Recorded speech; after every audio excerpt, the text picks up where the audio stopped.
Mathematics in the Modern World. Topic: Patterns and Numbers in Nature and the World. Good day everyone, I'm Rose F. Sarmiento, BT Garments 1B. What is pattern?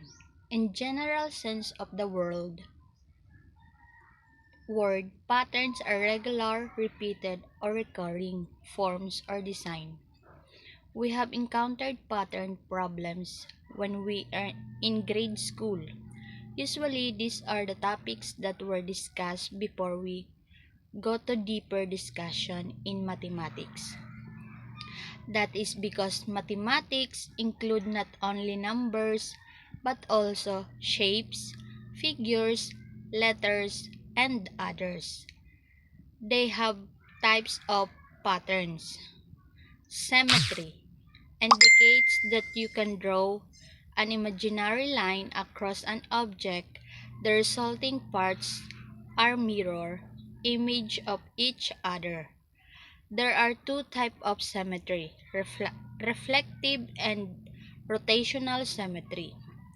Reflective symmetry means that one half of the image is the mirror image of the other half.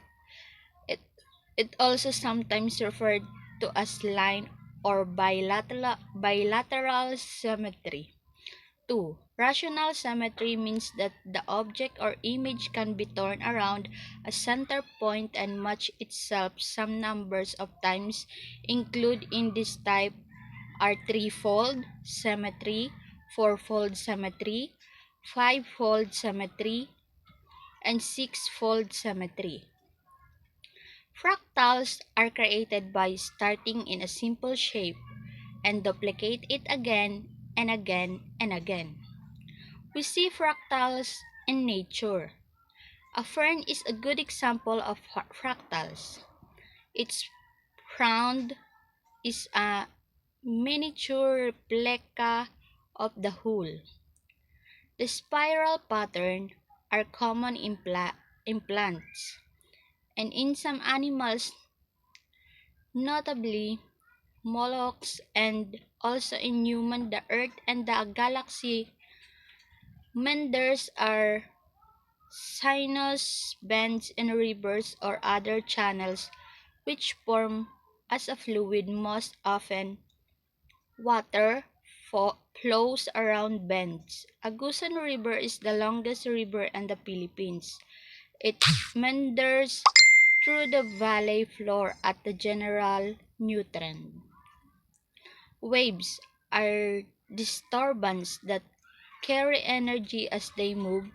Mechanical waves propagate through a medium, air or water, making it oscillates as they pass by.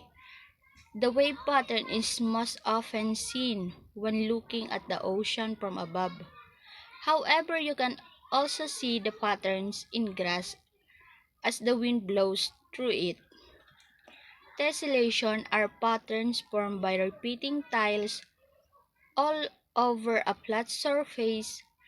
The arrays of hexagonal cells in a honeycomb or the diamond shape in a pineapple are natural examples of tessellation patterns. Studying patterns help us in identify relationships and finding logical connection to form generalization and make prediction. Example: which of the figure can be used to continue the series given below? In this series of pattern, we have three objects: the star, sun, and the circle. Iisa-isahin natin ang movement nila. First, star. Nagmo-move ang star from left to right in each row. The next movement of star should be in the lower corner. In four choices, all star are in the lower right corner. So, hindi pa natin ma-identify kung ano ba talaga ang answer. The next is the circle. The movement of the circle is in the clockwise direction from left to right. It means the circle is in the lower corner. In our choices, A and C, both star and circle is in the lower right corner. It means one of them is correct answer.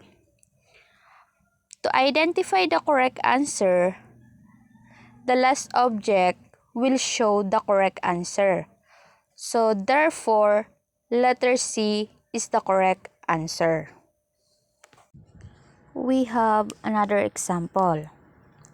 What is the next number in sequence? 2, 5, 8, 11, 14. Now, we need to do is to look for pattern. What pattern do you see? In each number, notice that each number has a common difference of 3 to go from 2 plus 3 equals 5.